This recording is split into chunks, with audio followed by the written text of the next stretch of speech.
ਸਤਿ ਸ਼੍ਰੀ ਅਕਾਲ, ਸਵਾਗਤ है ਸਾਰੇ ਹੀ ਦਰਸ਼ਕਾਂ ਦਾ ਲਾਈਵ ਕਪੜ ਛਾਣ ਦਾ ਇੱਕ ਖਾਸ ਪ੍ਰੋਗਰਾਮ ਲੈ ਕੇ ਹਾਜ਼ਰ ਹੋਏ ਆ। रुख अज सब तो पहला वड्डियां उन्हां खबरां दे वल करांगे। खास तौर ते उत्ते एक ट्वीट की चर्चा बहुत हो रही है। ये ट्वीट है कांग्रेस के वड्डे आखू अते गिद्दड़बाहा तो विधायक राजा वड़िंग दा। राजा वड़िंग के ट्वीट ने किते ना किते विरोधियों नूं घेरन दे लई ये ट्वीट कीता सी, पर चक्रां दे विच अपने भी पै सकदे ने। इस ट्वीट तो बाद किहड़ियां चर्चावां ने उस दे उत्ते गलबात करांगे। ते ट्वीट की है हरसिमरत कौर बादल बारे ट्वीट है ना, हरसिमरत कौर बादल बारे ट्वीट कीता जी। ਤੇ ਨਾਲ ਹੀ ਗੱਲਬਾਤ ਰਹੇਗੀ ਪੰਜਾਬ ਦੇ ਵਿੱਚ ਜੋ ਮੌਜੂਦਾ ਹਾਲਾਤਾਂ ਦੇ ਵਿੱਚ ਲਗਾਤਾਰ ਚਰਚਾਵਾਂ ਨੇ ਕਿ ਮਹਾਮਾਰੀ ਦੇ ਵਧਣ ਦੇ ਕੇਸ ਲਗਾਤਾਰ ਸਾਹਮਣੇ ਆ ਰਹੇ ਨੇ ਤੇ ਉਸ ਦੇ ਨਾਲ ਸਕੂਲਾਂ ਨੂੰ ਲੈ ਕੇ ਵੱਡਾ ਫੈਸਲਾ ਕੈਪਟਨ ਅਮਰਿੰਦਰ ਸਿੰਘ ਦੀ ਸਰਕਾਰ ਨੇ ਕਰ ਦਿੱਤਾ ਹੈ। ਉਸ ਦੇ ਉੱਤੇ ਗੱਲਬਾਤ ਕਰਾਂਗੇ। ਕਿਸਾਨ ਪੱਛਮੀ ਬੰਗਾਲ ਦੇ ਵਿੱਚ ਪਹੁੰਚ ਚੁੱਕੇ ਨੇ। ਇੱਕ ਵੱਡੀ ਪ੍ਰੈਸ ਕਾਨਫਰੰਸ ਜਾਂਦਿਆਂ ਹੀ ਕਿਸਾਨਾਂ ਦੇ ਵੱਲੋਂ ਕਰ ਦਿੱਤੀ ਗਈ ਹੈ। ਇਸ ਸਾਰੇ ਦੇ ਮਾਇਨੇ ਕੀ ਰਹਿਣਗੇ ਤੇ ਸਿਆਸਤ ਦੇ ਉੱਤੇ, ਖਾਸ ਕਰਕੇ ਪੱਛਮੀ ਬੰਗਾਲ ਦੀ ਸਿਆਸਤ ਦੇ ਉੱਤੇ ਕਿਸਾਨਾਂ ਦੀਆਂ ਇਹਨਾਂ ਵੱਡੀਆਂ ਰੈਲੀਆਂ ਦਾ ਕੀ ਅਸਰ ਰਹੇਗਾ, ਇਹ ਵੀ ਇਸ ਪ੍ਰੋਗਰਾਮ ਦੇ ਵਿੱਚ ਹਿੱਸਾ ਰਹੇਗਾ। ਸਭ ਤੋਂ ਪਹਿਲਾਂ ਡੱਲਾ ਸਾਹਿਬ ਦਾ ਨਵਜੋਤ ਸਿੰਘ ਸਿੱਧੂ ਨੂੰ ਸਟਾਰ ਪ੍ਰਚਾਰਕ ਬਣਾਤਾ ਜੀ। ਸਿੱਧੂ ਬਿਨਾਂ ਕੰਮ ਨਹੀਂ ਚੱਲਣਾ। ਬਿਲਕੁਲ, ਉਹ ਵੀ ਜ਼ਰੂਰ ਚਰਚਾ ਕਰਾਂਗੇ। ਤੇ ਸਭ ਤੋਂ ਪਹਿਲਾਂ ਡੱਲਾ ਸਾਹਿਬ ਸਵਾਗਤ ਹੈ ਜੀ ਤੁਹਾਡਾ। ਬਹੁਤ ਬਹੁਤ ਧੰਨਵਾਦ ਜੀ। ਡੱਲਾ ਸਾਹਿਬ, ਰਾਜਾ ਵੜਿੰਗ ਦੇ ਟਵੀਟ ਤੋਂ ਸ਼ੁਰੂਆਤ ਕਰਾਂਗੇ। ਰਾਜਾ ਵੜਿੰਗ ਦੇ ਟਵੀਟ ਨੂੰ ਪਹਿਲਾਂ ਤਾਂ ਕਿੱਦਾਂ ਵੇਖ ਰਹੇ ਹੋ? ਹਰਸਿਮਰਤ ਕੌਰ ਬਾਦਲ ਦੀ ਕੋਠੀ ਖਾਲੀ ਕਰਾਉਣ ਦੇ ਲਈ ਵੀ ਟਵੀਟ ਹੋ ਗਿਆ ਜੀ। ਦੇਖੋ ਕਿੱਡੀ ਸਿਆਸਤ ਹੋ ਰਹੀ ਹੈ, मैं हैरान हाँ। और कई मेरे सज्जन कहते हैं कि सुरिंदर डल्ला तू नवजोत सिंह सिद्धू की गल बहुत करदा जी। उदाहरणों नाल जुड़ जांदियां ने। देखो राजा वड़िंग ने ट्वीट करता, राजा वड़िंग ने प्रधानमंत्री साहब नूं ट्वीट किया है कि प्रधानमंत्री साहब हरसिमरत बादल दा बंगला कदों खाली कराना है। देखो किड्डी वड्डी गल है जी। अकाली दल कहंदे कुर्बानी देती, हरसिमरत कौर बादल ने अस्तीफा देता, बंगला छड्डिया नहीं जी। अद्धी कुर्बानी हुई फिर तां है जी। ਤੇ ਸਿੱਧੂ ਦੀ ਗੱਲ ਕਿਉਂ ਨਾ ਕੀਤੀ ਜਾਵੇ? ਜਿਹੜੇ ਲੋਕ ਕਹਿੰਦੇ ਨੇ ਕਿ ਸਿੱਧੂ ਦੀ ਗੱਲ ਕਿਉਂ ਕਰਦੇ ਹੋ, ਉਹਦਾ ਅਸਤੀਫਾ ਮਨਜ਼ੂਰ ਕੀਤਾ ਕੈਪਟਨ ਅਮਰਿੰਦਰ ਨੇ। ਉਹ 3-4 ਘੰਟਿਆਂ 'ਚ ਹੀ ਦੋਨੇ ਪਤੀ ਪਤਨੀ ਆਪਣੇ ਦੂਸਰੇ ਜਿਹੜੇ ਉਹਨਾਂ ਦੇ ਸਾਥੀ ਸੀ ਉਹਨਾਂ ਦੇ ਨਾਲ ਸਾਰਾ ਸਮਾਨ ਸਰਕਾਰੀ ਕੋਠੀ 'ਚੋਂ ਲਿਜਾ ਕੇ ਕੋਠੀ ਖਾਲੀ ਕਰ ਗਏ। ਬਿਲਕੁਲ, ਪੱਤਰਕਾਰਾਂ ਦੀਆਂ ਲੈਣਾ ਲੱਗੀਆਂ ਪਈਆਂ ਸੀ ਵੀ ਅੱਛਾ ਸਿੱਧੂ ਹੁਣੀ ਕੋਠੀ ਖਾਲੀ ਕਰ ਰਿਹਾ। ਇੱਧਰ ਅਕਾਲੀ ਦਲ ਨੇ ਕੋਈ ਤਸਵੀਰ ਨਹੀਂ ਜਾਰੀ ਕੀਤੀ ਵੀ ਬੀਬੀ ਹਰਸਿਮਰਤ ਕੌਰ ਬਾਦਲ ਦੇਖੋ ਜੀ ਸਮਾਨ ਲੈ ਕੇ ਸਰਕਾਰੀ ਕੋਠੀ ਖਾਲੀ ਕਰਕੇ ਆ ਗਏ, ਕਿਸਾਨਾਂ ਲਈ ਕੁਰਬਾਨੀ ਕਰਕੇ। ਹੁਣ ਰਾਜਾ ਵੜਿੰਗ ਨੇ ਟਵੀਟ ਕਰਤਾ। ਦੇਖੋ ਇਸ ਸਿਆਸਤ ਦੇ ਵਿੱਚ ਮੈਂ ਅੱਗੇ ਵੀ ਕਹਿੰਦਾ ਹੁੰਦਾ ਕਿ ਦੋ ਤਰ੍ਹਾਂ ਦੇ ਲੀਡਰ ਹੁੰਦੇ ਨੇ। ਇੱਕ ਲੀਡਰ ਨੇ ਜਿਹੜੇ ਫੈਸਲਾ ਕਰਦੇ ਨੇ ਔਰ ਉਸੇ ਟਾਈਮ ਉਹ ਫੈਸਲਾ ਅਮਲ 'ਚ ਲਿਆ ਦਿੰਦੇ ਨੇ। ਹੁਣ ਨਵਜੋਤ ਸਿੰਘ ਸਿੱਧੂ ਨੇ ਵੀ ਅਸਤੀਫਾ ਦਿੱਤਾ ਸੀ, ਉਹਨੇ ਨਾਲ ਹੀ ਸਰਕਾਰੀ ਕੋਠੀ ਖਾਲੀ ਕਰਤੀ। ਜੇ ਸਿੱਧੂ ਸਰਕਾਰੀ ਕੋਠੀ ਨਾਲ ਦੀ ਨਾਲ ਖਾਲੀ ਕਰ ਸਕਦਾ ਹੈ ਤੇ दूसरे लीडर क्यों नहीं करते? या राजा वड़िंग गलत है, या राजा वड़िंग गलत है, झूठा ट्वीट कर रहे हैं राजा वड़िंग, या तो हरसिमरत कौर बादल ने कोठी खाली करती होनी है, राजा वड़िंग नूं पता नहीं। तो जे राजा वड़िंग गलत है, हरसिमरत कौर बादल जरूर प्रैस नोट जारी करके दसन, नाले तस्वीरां भी जारी करन कि असीं तां जिस दिन मंत्रीमंडल दा अहुदा छड्डिया सी उसे दिन कोठी खाली करती सी। हो सकदा है इस संविधान च होवे, नियम होण ਵੀ ਤੁਸੀਂ ਅਸਤੀਫਾ ਦੇਣ ਤੋਂ ਇੰਨੇ ਦਿਨਾਂ ਦੇ ਵਿੱਚ ਕੋਠੀ ਖਾਲੀ ਕਰਨੀ ਹੈ ਜਾਂ ਤੁਸੀਂ ਇੰਨੇ ਦਿਨ ਰਹਿ ਸਕਦੇ ਹੋ ਜੀ। ਪਰ ਫਿਰ ਅੱਧੀ ਕੁਰਬਾਨੀ ਹੋਈ, ਮੈਂ ਉਹੀ ਗੱਲ ਕਹਿ ਰਿਹਾ ਜੀ। ਫਿਰ ਪੂਰੀ ਕੁਰਬਾਨੀ ਕਿਵੇਂ ਹੋਗੀ? ਨੈਤਿਕਤਾ ਦੇ ਨਾਲ ਜੁੜੀ ਗੱਲ ਵੀ ਹੈ। ਹੋ ਸਕਦਾ ਕਾਨੂੰਨੀ ਤੌਰ ਤੇ ਰਹਿ ਸਕਦੇ ਹੋਣ, ਕੋਠੀ ਖਾਲੀ ਕਰਨੀ ਲਾਜ਼ਮੀ ਨਹੀਂ ਹੈ, ਪਰ ਗੱਲ ਨੈਤਿਕਤਾ ਦੀ ਤਾਂ ਆ ਗਈ ਨਾ। ਤੁਸੀਂ ਜਿਨ੍ਹਾਂ ਦਾ ਵਿਰੋਧ ਕਰ ਰਹੇ ਹੋ, ਜਿਹੜੀ ਸਰਕਾਰ ਤੇ ਰੋਜ਼ ਇਲਜ਼ਾਮ ਲਾ ਰਹੇ ਹੋ, ਉਸੇ ਸਰਕਾਰ ਦੀ ਕੋਠੀ ਦਾ ਕਬਜ਼ਾ ਹਜੇ ਤੁਹਾਡੇ ਕੋਲੇ ਹੈ। ਜੇ ਹੈ ਤਾਂ ਹਰਸਿਮਰਤ ਕੌਰ ਬਾਦਲ ਵੱਲੋਂ ਹਜੇ ਮੈਨੂੰ ਪਤਾ ਨਹੀਂ ਵੀ ਉਹਨੇ ਕਿਤੇ ਕੋਠੀ ਛੱਡ ਹੀ ਨਾ ਦਿੱਤੀ ਹੋਵੇ, ਪਰ ਜੇ ਕੋਠੀ ਛੱਡੀ ਹੁੰਦੀ ਤੇ ਰਾਜਾ ਵੜਿੰਗ ਨੇ ਟਵੀਟ ਨਹੀਂ ਸੀ ਕਰਨਾ। ਪਤਾ ਤਾਂ ਕੀਤਾ ਹੀ ਹੋਊ ਰਾਜਾ ਵੜਿੰਗ ਨੇ ਜੀ। ਤੇ ਜੇ ਛੱਡਤੀ ਹਰਸਿਮਰਤ ਕੌਰ ਬਾਦਲ ਨੇ, ਬੜਾ ਧੰਨਵਾਦ ਕਰਾਂਗੇ। ਅੱਜ ਅਕਾਲੀ ਦਲ ਪ੍ਰੈਸ ਨੋਟ ਜਾਰੀ ਕਰਦੇ ਵੀ ਹਰਸਿਮਰਤ ਕੌਰ ਬਾਦਲ ਨੇ ਤਾਂ ਕੋਠੀ ਖਾਲੀ ਕੀਤੀ ਨੂੰ ਕਿੰਨਾ ਸਮਾਂ ਹੋ ਗਿਆ, ਜਦੋਂ ਅਸਤੀਫਾ ਦਿੱਤਾ ਸੀ ਉਸ ਤੋਂ ਬਾਅਦ ਕੋਠੀ ਖਾਲੀ ਕਰਤੀ ਸੀ ਜੀ। ਮੰਤਰੀਆਂ ਵਾਲੀ ਕੋਠੀ ਅਲੱਗ ਹੁੰਦੀ ਹੋ ਸਕਦਾ। ਦੇਖੋ ਹੁਣ ਇਹਦਾ इल्जाम की है राजा वड़िंग का? राजा वड़िंग का इल्जाम यह है कि अकाली दल और बीजेपी एकमिक ने। जिमें अकाली दल का इल्जाम है कि कैप्टन अमरिंदर ते बीजेपी एकमिक ने जी। अकाली दल ये कहना ना भी कैप्टन अमरिंदर तो रलिया होया बीजेपी नाल, आप वाले भी ये कहते हैं। हुण राजा वड़िंग अकालियां नूं कही जाता है कि इन्होंने भावें अस्तीफा देता पर एकमिक ने बीजेपी नाल। सो ये सवाल बड़े नवी नवी तरह के खड़े होंगे ने। सो इन्हां सारे सवालों तो किवें बचिया जा सकता है? सिद्धू नूं क्यों नहीं कहता कोई कि सिद्धू बीजेपी नाल एकमिक है, सिद्धू आप नाल एकमिक है? सिद्धू नूं तां कहंदे वो कांग्रेस नाल भी एकमिक नहीं, क्योंकि वो सवाल चकदा है, वो सच की गल चकदा है। ਸੱਚ ਨੂੰ ਸੱਚ ਆਖਦਾ ਹੈ। ਸੋ ਇਸ ਕਰਕੇ ਕਿਰਦਾਰ ਦੀ ਗੱਲ ਵੀ ਆ ਜਾਂਦੀ ਹੈ। ਸੋ ਆਪਣੇ ਕਿਰਦਾਰ ਨੂੰ ਅਜਿਹਾ ਬਣਾਓ ਕਿ ਉਹਦੇ ਤੇ ਸਵਾਲ ਹੀ ਨਾ ਚੱਕਿਆ ਜਾ ਸਕੇ। ਇਹ ਸਾਰੇ ਪੋਲੀਟੀਕਲ ਲੀਡਰਾਂ ਲਈ ਹੈ। ਸੋ ਦੇਖੋ, ਵੈਸੇ ਹਰਸਿਮਰਤ ਕੌਰ ਬਾਦਲ ਉਹਨਾਂ ਨੂੰ ਲੋੜ ਨਹੀਂ ਹੋਣੀ ਸਰਕਾਰੀ ਕੋਠੀ ਦੀ, ਮੰਤਰੀਆਂ ਵਾਲੀ ਕੋਠੀ ਅਲੱਗ ਹੁੰਦੀ ਹੈ ਜੀ। ਅਗਰ ਉਹ ਮੰਤਰੀ ਮੰਡਲ ਤੋਂ ਅਸਤੀਫਾ ਦੇ ਦਿੰਦੇ ਨੇ ਤੇ ਕੁਝ ਸਮਾਂ ਹੁੰਦਾ ਹੋਣਾ ਜਿੰਨਾ ਸਮਾਂ ਉਹ ਕੋਠੀ ਰੱਖ ਸਕਦੇ ਨੇ, ਪਰ ਅਗਰ ਉਹ ਉਸੇ ਟਾਈਮ ਵਿਹਲੀ ਕਰਕੇ ਫੋਟੋਆਂ ਜਾਰੀ ਕਰ ਦਿੰਦੇ ਕਿੰਨਾ ਵਧੀਆ ਲੱਗਣਾ ਸੀ, ਬਿਲਕੁਲ ਕਿੰਨਾ ਚੰਗਾ ਹੋ ਜਾਣਾ ਸੀ। ਭਾਵੇਂ ਉਹਨਾਂ ਨੇ ਛੱਡੀ ਹੋਵੇ, ਜੇ ਨਹੀਂ ਛੱਡੀ ਤਾਂ ਤਸਵੀਰਾਂ ਜਾਰੀ ਕਰ ਦੇਣ ਵੀ ਭਾਈ ਆਹ ਚੱਕ ਸਰਕਾਰੇ ਆਪਣੀ ਕੋਠੀ ਸਰਕਾਰੀ, ਅਸੀਂ ਤਾਂ ਕਿਸਾਨਾਂ ਨਾਲ ਖੜੇ ਹਾਂ। ਬਿਲਕੁਲ। ਸੋ ਗੱਲ ਨੈਤਿਕਤਾ ਦੀ ਵੀ ਕਿਤੇ ਨਾ ਕਿਤੇ ਆ ਜਾਂਦੀ ਹੈ। ਬਾਕੀ ਪ੍ਰਤੀਕਰਮ ਦਾ ਇੰਤਜ਼ਾਰ ਕਰਦੇ ਹਾਂ ਕਿ ਹਰਸਿਮਰਤ ਕੌਰ ਬਾਦਲ ਦਾ ਪ੍ਰਤੀਕਰਮ ਕੀ ਹੈ, ਕਿਉਂਕਿ ਮੈਨੂੰ ਇਹ ਲੱਗਦਾ ਕਿ ਐਮਪੀਆਂ ਨੂੰ ਕੋਠੀ ਅਲੱਗ ਹੁੰਦੀ। ਜਦੋਂ ਉਹਨਾਂ ਨੇ ਮੰਤਰੀ ਦਾ ਅਹੁਦਾ ਹੀ ਛੱਡਤਾ ਫਿਰ ਤਾਂ ਐਮਪੀਆਂ ਨੂੰ ਮੇਰਾ ਖਿਆਲ ਫਲੈਟ ਮਿਲਦੇ ਆ ਜੀ। ਜੇ ਐਮਪੀਆਂ ਨੂੰ ਮਕਾਨ ਮਿਲਦੇ ਨੇ ਉਹ ਵੱਖਰੇ ਹੋਣਗੇ, ਕਿਉਂਕਿ ਮੈਨੂੰ ਲੱਗਦਾ ਕਿ ਮੰਤਰੀਆਂ ਵਾਲੇ ਵੱਖਰੇ ਨੇ ਜੀ। ਇਹ ਦੇਖੋ ਬਹੁਤ ਵੱਡੀ ਗੱਲ ਹੈ। ਡੈਲਾ ਸਾਹਿਬ, ਇੱਕ ਇੱਥੇ ਸਵਾਲ ਬਹੁਤ ਵੱਡਾ ਖੜਾ ਹੁੰਦਾ। ਰਾਜਾ ਵੜਿੰਗ ਦੇ ਇਸ ਟਵੀਟ ਤੋਂ ਬਾਅਦ ਕਿਤੇ ਨਾ ਕਿਤੇ ਕਾਂਗਰਸ ਦੀ ਆਪਣੀ ਲੀਡਰਸ਼ਿਪ ਦੇ ਉੱਤੇ ਵੀ ਸਵਾਲ ਖੜੇ ਹੁੰਦੇ ਨੇ, ਕਿਉਂਕਿ ਕਾਂਗਰਸ ਦੇ ਵੀ ਅਜਿਹੇ ਕਈ ਸਾਬਕਾ ਮੰਤਰੀ ਤੇ ਕਈ ਸਾਬਕਾ ਅਜਿਹੇ ਲੋਕ ਜਿਨ੍ਹਾਂ ਦੀਆਂ ਖਬਰਾਂ ਆਪਾਂ ਬੀਤੇ ਦਿਨਾਂ 'ਚ ਸੁਣੀਆਂ ਵੀ ਸੀ, ਜਿਨ੍ਹਾਂ ਨੂੰ ਕਿ ਪੰਜਾਬ ਦੇ ਵਿੱਚੋਂ ਵੀ ਖਾਸ ਤੌਰ ਦੇ ਉੱਤੇ ਫਾਈਨ ਲਾਇਆ ਸੀ ਤੇ ਉਹਨਾਂ ਨੇ ਭਰਿਆ, ਮੁੜ ਕੇ ਕੋਠੀਆਂ ਫਿਰ ਵੀ ਨਹੀਂ ਖਾਲੀ ਹੋਈਆਂ। ਅਜਿਹੀਆਂ ਖਬਰਾਂ ਆਪਾਂ ਉਦੋਂ ਵੀ ਸੁਣੀਆਂ। ਬਹੁਤ ਲੀਡਰ ਨੇ ਜਿਹੜੇ ਜਲਦੀ ਕਿਤੇ ਕੋਠੀਆਂ ਖਾਲੀ ਕਰਦੇ ਨੇ ਜੀ, ਕਿਉਂਕਿ ਇਹ ਲੀਡਰਾਂ ਨੂੰ ਇਹ ਲੱਗਦਾ ਵੀ ਇਹ ਸਰਕਾਰੀ ਕੋਠੀਆਂ ਬਣੀਆਂ ਹੀ ਸਾਡੇ ਲਈ ਹੈ।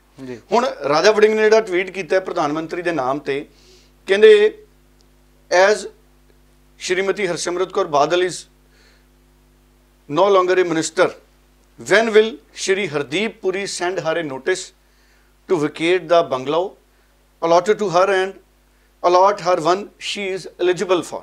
ਕਹਿੰਦੇ ਵੀ ਉਹ ਕਦੋਂ ਹਰਦੀਪ ਪੁਰੀ ਜੀ ਨੋਟਿਸ ਭੇਜ ਕੇ ਇਹ ਬੰਗਲਾ ਖਾਲੀ ਕਰਾਉਣਗੇ ਤੇ ਉਹ ਅਲਾਟ ਕਰਨਗੇ ਜਿਹਦੇ ਲਈ ਉਹ ਐਲੀਜੀਬਲ ਨੇ ਜੀ। ਇਹਦਾ ਮਤਲਬ ਹੈ ਕਿ ਮੰਤਰੀਆਂ ਵਾਲੀ ਕੋਠੀ ਅਲੱਗ ਹੁੰਦੀ ਹੈ। ਰਾਜਾ ਵੜਿੰਗ ਦੇ ਟਵੀਟ ਤੋਂ ਇਹ ਭਾਵ ਨਿਕਲ ਰਿਹਾ ਜੀ। ਸੋ ਹੁਣ ਇਹ ਦੇਖੋ ਜੀ,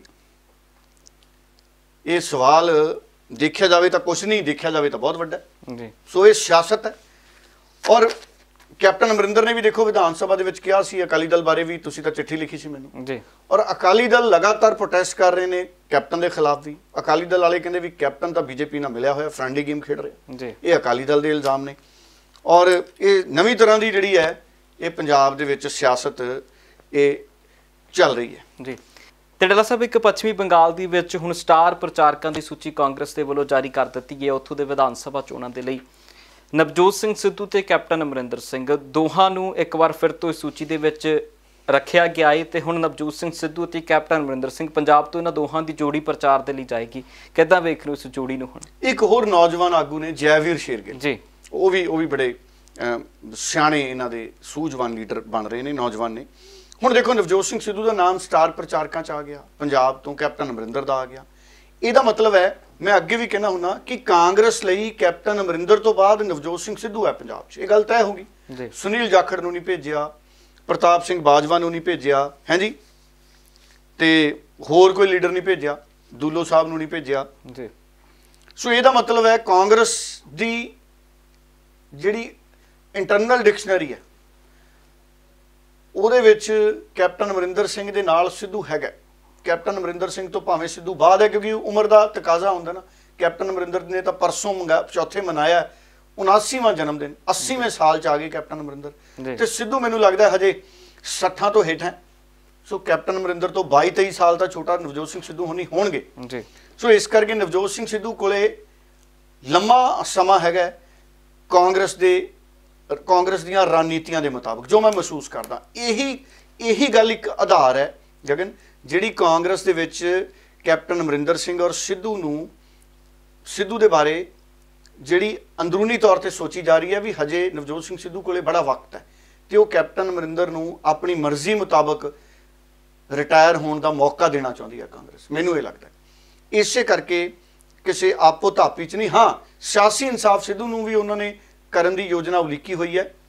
ਔਰ ਜਿਹੜਾ ਇਨਾਮ ਵੀ ਪੈ ਗਿਆ ਸਿੱਧੂ ਦਾ ਤੇ ਕੈਪਟਨ ਅਮਰਿੰਦਰ ਦਾ ਇਕੱਠੇ ਬੰਗਾਲ ਦੀਆਂ ਚੋਣਾਂ ਲਈ, ਗਗਨ ਇਹ ਮੈਂ ਮੰਨਦਾ ਕਿ ਇਹਦਾ ਮਤਲਬ ਹੈ ਕਿਤੇ ਨਾ ਕਿਤੇ ਅੰਦਰੂਨੀ ਤੌਰ ਤੇ ਸਿਆਸੀ ਸਮਝੌਤੇ ਦੀ ਰੂਪਰੇਖਾ ਬਣ ਗਈ। ਉਹਦਾ ਐਲਾਨ ਹੋਣਾ ਬਾਕੀ ਹੈ, ਜਿਵੇਂ ਮੈਂ ਅੱਗੇ ਵੀ ਕਿਹਾ। ਸੋ ਮਾਨ ਸਨਮਾਨ ਸਿੱਧੂ ਦਾ ਕਰਨਾ ਪਊ ਕਾਂਗਰਸ ਨੂੰ। ਔਰ ਮੈਨੂੰ ਲੱਗਦਾ ਕਿ ਪ੍ਰਧਾਨਗੀ ਨਵਜੋਤ ਸਿੰਘ ਸਿੱਧੂ ਦੀ ਅਗਵਾਈ ਨੂੰ ਦਿੱਤੀ ਜਾਣੀ ਹੈ। ਪੰਜਾਬ 'ਚ ਕਾਂਗਰਸ ਨੇ ਜਦੋਂ ਆਪਣੇ ਆਪ ਨੂੰ ਜੇ ਚੋਣਾਂ ਜਿੱਤਣ ਦੇ ਲਈ ਅੱਗੇ ਵਧਾਉਣਾ, ਸੋ ਇਹਦੇ ਤੋਂ ਸੰਕੇਤ ਗਗਨ ਮੈਨੂੰ ਇਹੀ ਦਿਖਦੇ ਨੇ। ਔਰ ਹੁਣ ਦੇਖੋ ਪੱਛਮੀ ਬੰਗਾਲ 'ਚ ਚੋਣਾਂ ਨੇ ਔਰ ਨਵਜੋਤ ਸਿੰਘ ਸਿੱਧੂ ਕਿਸਾਨੀ ਮਸਲਿਆਂ ਤੇ ਵੀ ਮਹਾਰਤ ਰੱਖਦੇ ਨੇ, ਸਿਆਸੀ ਮਸਲਿਆਂ ਤੇ ਵੀ ਮਹਾਰਤ ਰੱਖਦੇ ਨੇ ਔਰ ਧੁਰ ਵਿਰੋਧੀ ਨੇ ਸਾਡੇ ਪ੍ਰਧਾਨ ਮੰਤਰੀ ਹੋਰਾਂ ਦੇ, ਕਿਉਂਕਿ ਉਹਨਾਂ ਦੇ ਜਿਹੜੇ ਨੇ ਡਿਫਰੈਂਸ ਆਫ ਓਪੀਨੀਅਨ ਜਿਹਨੂੰ ਅੰਗਰੇਜ਼ੀ 'ਚ ਕਹਿੰਦੇ ਨੇ, ਵਿਚਾਰਾਂ ਦੇ ਵਿੱਚ ਆਪਸ 'ਚ ਮਤਭੇਦ ਹੈ। ਔਰ ਦੂਸਰੀ ਗੱਲ ਕਿ ਕਿਸਾਨ ਵੀ ਉੱਥੇ ਪਹੁੰਚੇ ਹੋਏ ਨੇ ਪੱਛਮੀ ਬੰਗਾਲ, ਸੋ ਇਸ ਕਰਕੇ ਨਵਜੋਤ ਸਿੰਘ ਸਿੱਧੂ ਤੇਜ਼ ਤਰਾਰ ਪ੍ਰਚਾਰਕ ਨੇ ਔਰ ਪੱਛਮੀ ਬੰਗਾਲ ਦੇ ਵਿੱਚ ਜਾ ਕੇ ਨਵਜੋਤ ਸਿੰਘ ਸਿੱਧੂ ਕਾਂਗਰਸ ਦੇ ਹੱਕ 'ਚ ਪ੍ਰਚਾਰ ਕਰਨਗੇ। ਕਾਂਗਰਸ, ਹਾਲਾਂਕਿ ਹੋਣਾ ਇਹ ਚਾਹੀਦਾ ਸੀ ਕਿ ਪੱਛਮੀ ਬੰਗਾਲ 'ਚ ਕਾਂਗਰਸ ਵਰਸਸ ਮਮਤਾ ਬਨਰਜੀ ਮੁਕਾਬਲਾ ਹੁੰਦਾ, ਕਿਉਂਕਿ ਬੀਬੀ ਮਮਤਾ ਬਨਰਜੀ ਕਿਸੇ ਸਮੇਂ ਰੇਲ ਮੰਤਰੀ ਸੀ ਕਾਂਗਰਸ ਜੀ, ਹੈ ਜੀ, ਔਰ ਅੱਜ ਬੀਬੀ ਪੱਛਮੀ ਬੰਗਾਲ 'ਚੋਂ ਮੁੱਖ ਮੰਤਰੀ ਬਣ ਗਈ ਕਿੰਨੀ ਵਾਰੀ। ਕਾਂਗਰਸ ਦੀ ਲੀਡਰ ਸੀ, ਪਹਿਲਾਂ ਕਾਂਗਰਸ ਤੋਂ ਮਤਭੇਦ ਹੋਏ ਸੀ, ਜਦੋਂ ਰੇਲ ਮੰਤਰੀ ਸੀ ਰਿਜ਼ਾਈਨ ਕੀਤਾ, ਆਪਣੀ ਪਾਰਟੀ ਬਣਾ ਲਈ। ਕਾਂਗਰਸ ਨੂੰ ਬਹੁਤ ਵੱਡੇ ਵੱਡੇ ਲੀਡਰਾਂ ਨੇ ਛੱਡਿਆ, ਜਿਵੇਂ ਹੁਣ ਸਿੱਧੂ ਹੈ ਨਾ, ਨਾਰਾਜ਼ ਹੈ ਸਿੱਧੂ, ਸਾਂਭ ਨਹੀਂ ਹੋ ਰਿਹਾ ਕਾਂਗਰਸ ਤੋਂ ਜੀ।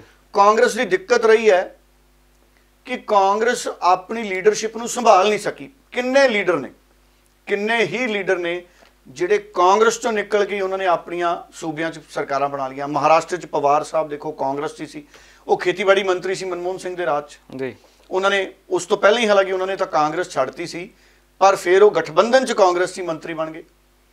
ਪਹਿਲਾਂ ਉਹ ਕਾਂਗਰਸ 'ਚ ਸੀ, ਉਹ ਦਾਅਵੇਦਾਰ ਵੀ ਸੀ ਕਾਂਗਰਸ ਦੀ ਪ੍ਰਧਾਨਗੀ ਦੇ, ਪਰ ਉਹ ਗੱਲ ਨਹੀਂ ਬਣ ਸਕੀ। ਸ਼ਰਦ ਪਵਾਰ ਵਰਗੇ ਲੀਡਰ, ਹੁਣ ਮਮਤਾ ਬਨਰਜੀ ਦੇਖ ਲਓ, ਇਹ ਵੀ ਕਾਂਗਰਸ 'ਚੋਂ ਸੀਗੇ ਜੀ। ਸੋ ਕਾਂਗਰਸ ਨੇ ਸਮੇਂ-ਸਮੇਂ ਤੇ ਵੱਡੇ ਲੀਡਰ ਨੇ ਜਿਹੜੇ, ਉਹਨਾਂ ਨੂੰ ਕਾਂਗਰਸ ਸੰਭਾਲ ਨਹੀਂ ਸਕੀ। ਹੋਰ ਬਹੁਤ ਲੀਡਰ ਨੇ, ਮੈਂ ਕਿਹਦਾ ਨਾਂ ਲਵਾਂ, 3-4 ਦਿਨ ਪਹਿਲਾਂ PC ਚਾਕੋ ਸਾਹਿਬ ਛੱਡ ਗਏ ਜੀ, ਉਹ ਵੀ ਕਿੱਡੇ ਤਜਰਬੇਕਾਰ ਲੀਡਰ ਸੀ। ਇਸੇ ਤਰ੍ਹਾਂ ਨਵਜੋਤ ਸਿੰਘ ਸਿੱਧੂ ਹੈ, ਨਵਜੋਤ ਸਿੰਘ ਸਿੱਧੂ ਵੀ ਚਲੋ ਹਾਲੇ ਤੱਕ ਮੈਂ ਕਹੂੰਗਾ ਵੀ ਕਿਸੇ ਹੱਦ ਤੱਕ ਨਵਜੋਤ ਸਿੰਘ ਸਿੱਧੂ, ਕਿਉਂਕਿ ਸਿੱਧਾ ਉਹਨਾਂ ਦਾ ਰਾਬਤਾ ਹੈ ਸੋਨੀਆ ਗਾਂਧੀ ਨਾਲ, ਪ੍ਰਿੰਕਾ ਗਾਂਧੀ ਨਾਲ, ਰਾਹੁਲ ਗਾਂਧੀ ਨਾਲ। ਅਗਰ ਨਵਜੋਤ ਸਿੰਘ ਸਿੱਧੂ ਦਾ ਇਹਨਾਂ ਨਾਲ ਸਿੱਧਾ ਰਾਬਤਾ ਨਾ ਹੁੰਦਾ ਤੇ ਨਵਜੋਤ ਸਿੰਘ ਸਿੱਧੂ ਨੇ ਵੀ ਕਦ ਦੀ ਅਲਵਿਦਾ ਕਾਂਗਰਸ ਕਰਕੇ ਆਪਣੀ ਪਾਰਟੀ ਬਣਾ ਕੇ ਮੁੱਖ ਮੰਤਰੀ ਦੇ ਦਾਅਵੇਦਾਰ ਦੇ ਤੌਰ ਤੇ ਸਰਗਰਮ ਹੋਣੇ ਸੀ ਜੀ। ਸੋ ਇਸ ਕਰਕੇ ਕਾਂਗਰਸ ਨੂੰ ਬਹੁਤ ਸੰਜੀਦਗੀ ਦੇ ਨਾਲ, ਆਲ ਇੰਡੀਆ ਕਾਂਗਰਸ ਨੂੰ, ਦੇਸ਼ ਦੀ ਆਜ਼ਾਦੀ 'ਚ ਐਡਾ ਵੱਡਾ ਯੋਗਦਾਨ ਪਾਉਣ ਵਾਲੀ ਪਾਰਟੀ ਹੈ ਜੀ, ਇਸ ਸਥਿਤੀ ਦੇ ਵਿੱਚ ਹੈ, ਇਹ ਕਾਂਗਰਸ ਨੂੰ ਸੋਚਣਾ ਚਾਹੀਦਾ ਹੈ। ਕਾਂਗਰਸ ਕੋਲੇ ਵੱਡੇ ਲੀਡਰ ਨੇ, ਕਾਂਗਰਸ ਉਹਨਾਂ ਲੀਡਰਾਂ ਨੂੰ ਸੰਭਾਲੇ, ਉਹਨਾਂ ਦਾ ਸਿਆਸੀ ਮਾਨ ਸਤਿਕਾਰ ਕਰੇ ਔਰ ਉਹਨਾਂ ਨੂੰ ਇੱਕ ਕਾਂਗਰਸ ਦੇ ਡਿਸਪਲਿਨ 'ਚ ਵੀ ਬੰਨੇ। ਕਾਂਗਰਸ 'ਚ ਮੈਂ ਇੱਕ ਚੀਜ਼ ਹੋਰ ਵੀ ਦੇਖਦਾ, ਜਿਹੜੇ ਬੰਦੇ ਦਾ ਕੱਦ ਵੱਡਾ ਹੋ ਜਾਂਦਾ ਨਾ ਜੀ, ਉਹ ਆਪਣੇ ਆਪ ਨੂੰ ਕਈ ਵਾਰੀ ਪਾਰਟੀ ਤੋਂ ਉੱਤੇ ਸਮਝਣ ਲੱਗ ਜਾਂਦਾ। ਇਹ ਕਾਂਗਰਸ 'ਚ ਬੜੀਆਂ ਉਦਾਹਰਨਾਂ ਨੇ, ਮੈਨੂੰ ਨਾਂ ਲੈਣ ਦੀ ਲੋੜ ਨਹੀਂ ਕਿਸੇ ਦੀ, ਉਹ ਪਰਵਾਹ ਹੀ ਕਿਸੇ ਦੀ ਨਹੀਂ ਕਰਦਾ ਫਿਰ ਜਦੋਂ ਲੀਡਰ ਜ਼ਿਆਦਾ ਵੱਡਾ ਹੋ ਜਾਂਦਾ। ਬਿਲਕੁਲ। ਸੋ ਉੱਥੇ ਵੀ ਕਾਂਗਰਸ ਕੋਲੇ ਤਰੀਕਾ ਹੋਣਾ ਚਾਹੀਦਾ ਜੀ। ਸੋ ਕਾਂਗਰਸ ਕੋਲੇ ਇੱਕ ਦਾ ਮਕੈਨਿਕ ਇਹੋ ਜਿਹਾ ਹੋਣਾ ਚਾਹੀਦਾ, ਜੇ ਕੋਈ ਲੀਡਰ ਪਾਰਟੀ ਤੋਂ ਭਾਰਾ ਹੋਣ ਲੱਗੇ ਤੇ ਉਹਦੀ ਹਵਾ ਕਿਵੇਂ ਘਟਾਉਣੀ ਹੈ ਤੇ ਜਿਹਨੂੰ ਭਰਨ ਦੀ ਲੋੜ ਹੈ ਉਹਦੇ 'ਚ ਹਵਾ ਕਿਵੇਂ ਭਰਨੀ ਹੈ। ਬਿਲਕੁਲ।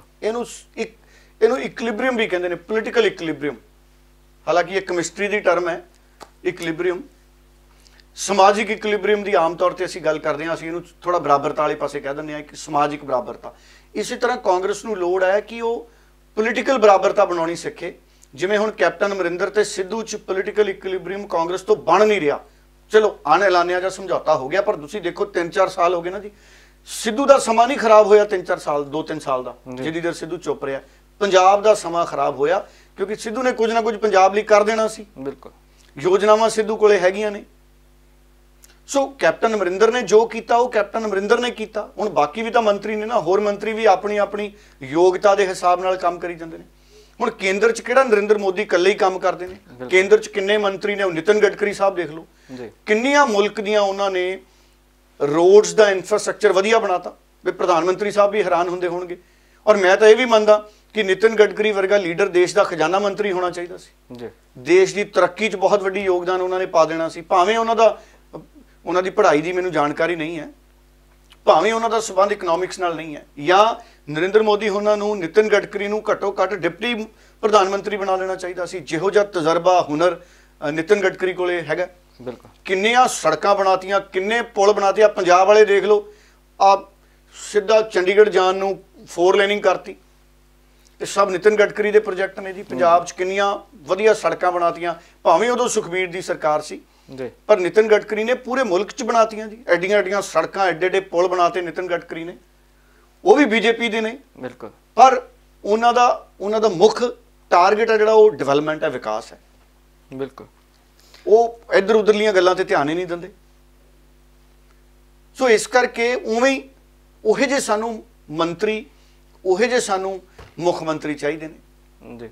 ਸੋ ਇਸ ਕਰਕੇ ਹੁਣ ਸਿੱਧੂ ਵੀ ਉੱਥੇ ਜਾਊਗਾ ਜੀ, ਕੈਪਟਨ ਅਮਰਿੰਦਰ ਵੀ ਜਾਣਗੇ ਪੱਛਮੀ ਬੰਗਾਲ 'ਚ। ਬਾਕੀ ਪੱਛਮੀ ਬੰਗਾਲ 'ਚ ਦੇਖੋ ਇੱਕ ਗੱਲ ਬੜੀ ਸਾਫ਼ ਹੈ, ਮੈਨੂੰ ਨਹੀਂ ਲੱਗਦਾ ਕਿ ਪੱਛਮੀ ਬੰਗਾਲ 'ਚ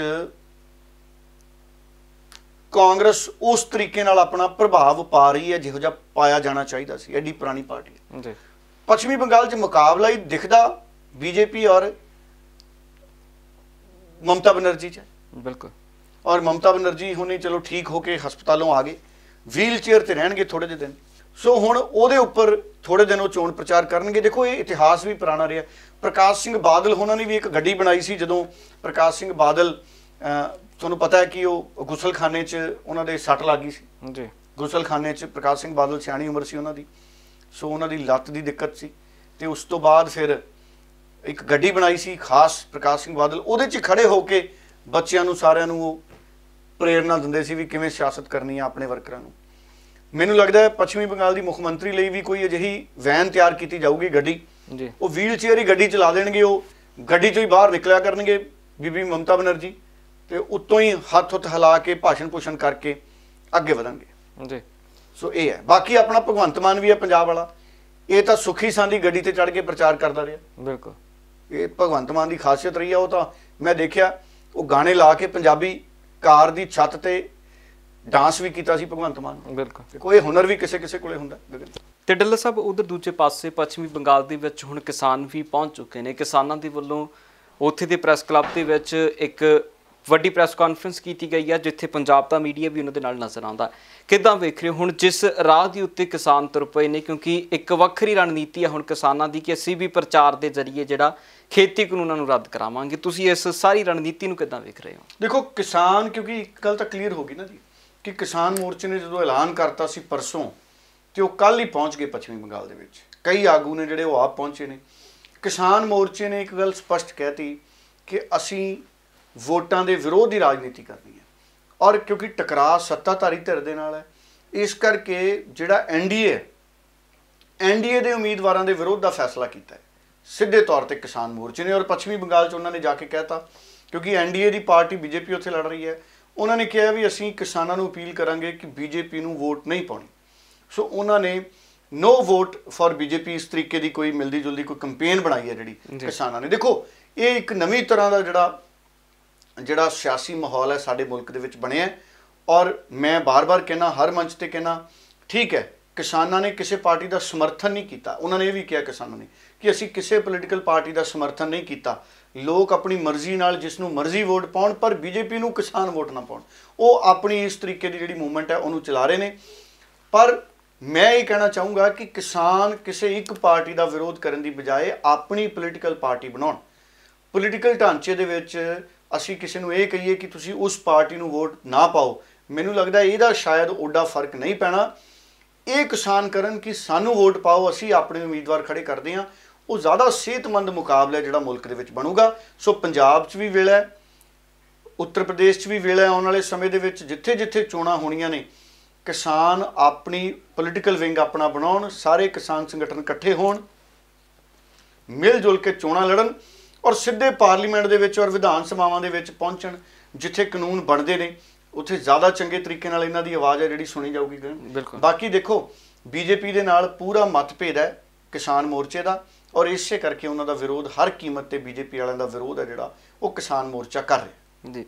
ਡੱਲਾ ਸਾਹਿਬ ਇੱਥੇ ਇਹ ਵੀ ਚਰਚਾਵਾਂ ਹੁਣ ਲਗਾਤਾਰ ਜਿਹੜੀਆਂ ਵਿਰੋਧੀ ਧਿਰਾਂ ਦੇ ਵੱਲੋਂ ਕੀਤੀਆਂ ਜਾ ਰਹੀਆਂ ਨੇ ਕਿ ਕਿਸਾਨ ਅੰਦੋਲਨ ਜਿਸ ਤਰ੍ਹਾਂ ਉਹਨਾਂ ਦੇ ਵੱਲੋਂ ਕਿਹਾ ਜਾ ਰਿਹਾ ਸੀ ਕਿ ਇਹ ਪੋਲੀਟੀਕਲ ਪਾਰਟੀ ਦੇ ਵੱਲੋਂ ਖੜਾ ਕੀਤਾ ਗਿਆ ਇੱਕ ਅੰਦੋਲਨ ਹੈ, ਤੇ ਉਹ ਚਰਚਾਵਾਂ ਹੁਣ ਲੱਗ ਨਹੀਂ ਰਿਹਾ ਕਿ ਜਿਸ ਤਰ੍ਹਾਂ ਕਿਸਾਨ ਹੁਣ ਵਿਰੋਧ ਦੇ ਵਿੱਚ ਉਤਰੇ ਨੇ ਪੋਲੀਟੀਕਲ ਪਾਰਟੀ ਦੇ ਇੱਕ ਖਾਸ ਧਿਰ ਦੇ, ਤਾਂ ਕਿਤੇ ਨਾ ਕਿਤੇ ਉਹ ਮਿੱਥਾਂ ਕਿਸਾਨਾਂ ਦੇ ਨਾਲ ਜੋੜ ਕੇ ਦੁਬਾਰਾ ਉਹ ਚੀਜ਼ਾਂ ਨੂੰ ਸੋਸ਼ਲ ਮੀਡੀਆ ਤੇ ਵਾਇਰਲ ਕੀਤਾ ਜਾਊ ਕਿ ਵੇਖੋ ਇਹ ਉਸੇ ਤਰ੍ਹਾਂ ਪੋਲੀਟੀਕਲ ਪਾਰਟੀਆਂ ਦੇ ਖੜੇ ਕੀਤੇ ਸੀ, ਇਸ ਕਰਕੇ ਸਾਨੂੰ ਸਿਆਸਤ ਦੇ ਵਿੱਚ ਹੁਣ ਵੋਟਾਂ ਦੇ ਵੀ ਸਾਡੇ ਖਿਲਾਫ ਉਤਰੇ ਨੇ। ਨਹੀਂ ਦੇਖੋ, ਕਿਉਂਕਿ ਬੀਜੇਪੀ ਦੇ ਨਾਲ ਸਿੱਧਾ ਮਤਭੇਦ ਹੈ ਕਿਸਾਨਾਂ ਦਾ। ਦੇਖੋ ਬੀਜੇਪੀ ਦੇ ਲੀਡਰ ਵੀ ਕਿਸਾਨਾਂ ਤੇ ਐਲੀਗੇਸ਼ਨ ਲਾਉਣਗੇ।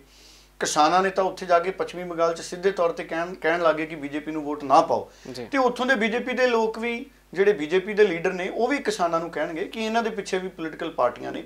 ਪਹਿਲਾਂ ਵੀ ਇਲਜ਼ਾਮ ਲੱਗਦੇ ਰਹੇ ਹੈ ਕਿ ਹਰਿਆਣੇ ਦੇ ਮੁੱਖ ਮੰਤਰੀ ਨੇ ਤਾਂ ਸਾਫ਼ ਕਹਿਤਾ ਕਿ ਕਿਸਾਨ ਅੰਦੋਲਨ ਨੂੰ ਹਵਾ ਦੇ ਰਹੇ ਨੇ ਕੈਪਟਨ ਅਮਰਿੰਦਰ ਜੀ। ਪੋਲੀਟੀਕਲ ਪਾਰਟੀਆਂ ਨੇ ਪਾਰਲੀਮੈਂਟ 'ਚ ਕਹਿਤਾ, ਸੱਤਾਧਾਰੀ ਧਿਰ ਨੇ, ਕਿ ਕਿਸਾਨਾਂ ਨੂੰ ਗੁੰਮਰਾਹ ਕਰ ਰਹੀਆਂ ਨੇ ਵੱਖ-ਵੱਖ ਵਿਰੋਧੀ ਪਾਰਟੀਆਂ। ਸੋ ਇਹ ਪੋਲੀਟੀਕਲ ਐਲੀਗੇਸ਼ਨ ਗਗਨ ਇਹ ਤਾਂ ਇੱਕ ਹਿੱਸਾ ਬਣ ਚੁੱਕੇ ਨੇ ਹੁਣ ਸਾਡੇ ਸਿਸਟਮ ਦਾ। ਪੋਲੀਟੀਕਲ ਐਲੀਗੇਸ਼ਨ ਜਿਹੜੇ ਨੇ ਉਹ ਲੱਗਦੇ ਹੀ ਰਹਿੰਦੇ ਨੇ, ਪਰ ਜ਼ਰੂਰੀ ਇਹ ਹੈ ਕਿ ਕਿਸਾਨ ਆਪਣੇ ਕਿਸਾਨੀ ਬਾਰੇ ਜਿਹੜੇ ਉਹਨਾਂ ਦੀਆਂ ਯੋਜਨਾਵਾਂ ਨੇ, ਆਪਣਾ ਭਵਿੱਖ ਹੈ ਕਿਸਾਨੀ ਨਾਲ ਸੰਬੰਧਿਤ, ਉਹਨੂੰ ਵਧੀਆ ਬਣਾਉਣ ਲਈ ਕੀ ਕਰਨ। ਇਹ ਵਕਤ ਹੈ। ਦੇਖੋ ਅਰਵਿੰਦ ਕੇਜਰੀਵਾਲ ਨੇ ਪਾਰਟੀ ਬਣਾ ਲਈ, ਮਮਤਾ ਬਨਰਜੀ ਨੇ ਪਾਰਟੀ ਬਣਾ ਲਈ, ਸ਼ਰਦ ਯਾਦਵ ਨੇ ਉੱਥੇ ਪਾਰਟੀ ਬਣਾਈ ਹੋਈ ਹੈ, ਕਿੰਨੀਆਂ ਪੋਲੀਟੀਕਲ ਪਾਰਟੀਆਂ ਨੇ ਸਾਡੇ ਮੁਲਕ 'ਚ। ਕਿਸਾਨ ਆਪਣੀ ਨੈਸ਼ਨਲ ਲੈਵਲ ਦੀ ਪੋਲੀਟੀਕਲ ਪਾਰਟੀ ਬਣਾ ਸਕਦੇ ਆ। ਕਿਸਾਨ ਸੰਗਠਨ ਸਾਰੇ ਇਕਜੁੱਟ ਹੋ ਜਾਣ ਵੀ ਸਾਡੀ ਕਿਸਾਨੀ ਵੋਟ ਕਿਸਾਨ ਪਾਰਟੀ ਨੂੰ ਜਾਊਗੀ, ਭਾਵੇਂ ਦੇਸ਼ ਦੇ ਵਿੱਚ ਉਹਨਾਂ ਦੇ 10 MP ਚੁਣੇ ਜਾਣ, ਭਾਵੇਂ 5, ਘੱਟੋ ਘੱਟ ਪਾਰਲੀਮੈਂਟ ਦੇ ਵਿੱਚ ਉਹਨਾਂ ਦੀ ਆਵਾਜ਼ ਤਾਂ ਬੁਲੰਦ ਹੁੰਦੀ ਹੈ ਨਾ ਜੀ। ਅੱਜ ਸ਼ੁਰੂ ਕਰਨਗੇ। ਦੇਖੋ ਬੀਜੇਪੀ ਵੀ ਤਾਂ, ਜੋ ਆਪਾਂ ਗੱਲਾਂ ਅਕਸਰ ਕਰਦੇ ਹਾਂ ਕਿ ਪਹਿਲੀ ਵਾਰੀ 2 ਸੀਟਾਂ ਹੀ ਜਿੱਤੀ ਸੀ ਨਾ, 2 MP ਬਣੇ ਸੀ ਨਾ ਜੀ, ਤੇ ਹੌਲੀ ਹੌਲੀ ਦੇਖੋ ਅਰਵਿੰਦ ਕੇਜਰੀਵਾਲ ਵੀ ਤਾਂ ਪਹਿਲਾਂ ਥੋੜੀਆਂ ਸੀਟਾਂ ਜਿੱਤੇ ਸੀ, ਫਿਰ ਸਰਕਾਰ ਬਣਾ ਗਿਆ। ਇਸ ਕਰਕੇ ਹੌਲੀ ਹੌਲੀ ਜਿਹੜੀ ਹੈ ਆਪਣੇ ਮਿਸ਼ਨ ਵੱਲ ਅੱਗੇ ਵਧਦੇ ਰਹੋ, ਕਾਮਯਾਬੀ ਮਿਲਦੀ ਹੈ। ਇਹ ਵੇਲਾ ਕਿਸਾਨ ਮੋਰਚੇ ਦੇ ਲੀਡਰਾਂ ਦਾ ਕਿ ਕਿਸਾਨ ਮੋਰਚੇ ਦੇ ਲੀਡਰ ਪੋਲੀਟੀਕਲ ਪਾਰਟੀ ਬਣਾਉਣ ਵਾਲੇ ਪਾਸੇ ਸੋਚਣ। ਇਹਦੇ ਪਿੱਛੇ ਕੋਈ ਸਿਆਸਤ ਨਹੀਂ, ਮੈਂ ਤਾਰ ਪੀੜੋ ਨਹੀਂ ਕਰਨਾ ਚਾਹੁੰਦਾ ਉਹਨਾਂ ਦਾ ਅੰਦੋਲਨ। ਹਕੀਕਤ ਇਹੀ ਹੈ, ਜਦ ਤੱਕ ਉਹ ਆਪ ਵੋਟਾਂ ਮੰਗਣ ਵਾਲੇ ਨਹੀਂ ਬਣਦੇ, ਉਹ ਅੱਜ ਤੱਕ ਵੋਟਾਂ ਪਾਉਣ ਵਾਲੇ ਨੇ। ਸਾਡੇ ਕਿਸਾਨ ਵੋਟ ਪਾਉਂਦੇ ਨੇ, ਜਦੋਂ ਵੋਟਾਂ ਮੰਗਣ ਵਾਲੇ ਬਣ ਜਾਣਗੇ, ਉਹਨਾਂ ਨੂੰ ਵੋਟਾਂ ਪੈਣਗੀਆਂ, ਪਾਰਲੀਮੈਂਟ 'ਚ ਜਾਣਗੇ, ਕਿਸਾਨ ਹਿੱਤ ਦੇ ਕਾਨੂੰਨ ਬਣਾਓ। ਬਿਲਕੁਲ ਵਕਤ ਨਾਲ ਬਹੁਤ ਸਾਰੀਆਂ ਚੀਜ਼ਾਂ ਬਦਲਣੀਆਂ ਪੈਂਦੀਆਂ ਨੇ, ਵਕਤ ਨਾਲ ਚੱਲਣਾ ਪੈਂਦਾ ਜੀ। ਤੇ ਡੱਲਾ ਸਾਹਿਬ, ਇਸ ਦੇ ਨਾਲ ਹੀ ਹੁਣ ਜੇਕਰ ਪੰਜਾਬ ਦੇ ਹਾਲਾਤਾਂ ਦੀ ਗੱਲ ਕਰੀਏ, ਇੱਕ ਪਾਸੇ ਕਿਸਾਨੀ ਅੰਦੋਲਨ ਨੂੰ ਲੈ ਕੇ ਸਾਰੇ ਚਿੰਤਤ ਨੇ, ਤੇ ਦੂਜੇ ਪਾਸੇ ਹੁਣ ਸਰਕਾਰਾਂ ਤੇ ਪ੍ਰਸ਼ਾਸਨ ਦਾ ਧਿਆਨ ਕਿਤੇ ਨਾ ਕਿਤੇ ਮਹਾਮਾਰੀ ਦੇ ਵੱਲ ਵੀ ਹੋ ਚੁੱਕਿਆ। ਪੰਜਾਬ ਦੇ ਕਈ ਇਲਾਕਿਆਂ ਦੇ ਵਿੱਚ ਹੁਣ ਤੱਕ ਤਕਰੀਬਨ 7 ਦੇ ਕਰੀਬ ਇਲਾਕੇ ਨੇ ਜਿੱਥੇ ਨਾਈਟ ਕਰਫਿਊ ਲੱਗਦਾ। ਕਈ ਜ਼ਿਲ੍ਹੇ ਨੇ ਜੀ, ਲੁਧਿਆਣਾ, ਜਲੰਧਰ, ਪਟਿਆਲਾ, ਹੁਸ਼ਿਆਰਪੁਰ, ਮੋਹਾਲੀ, ਕਈ ਜ਼ਿਲ੍ਹੇ ਹੀ ਹੋ ਗਏ ਲਗਭਗ, ਮੋਹਾਲੀ ਵੀ ਹੈ ਜੀ, ਮੋਹਾਲੀ। ਸੋ ਇਹਨਾਂ ਸਾਰੀਆਂ ਜਗ੍ਹਾ ਤੇ ਰਾਤ ਦਾ ਕਰਫਿਊ ਲੱਗ ਗਿਆ।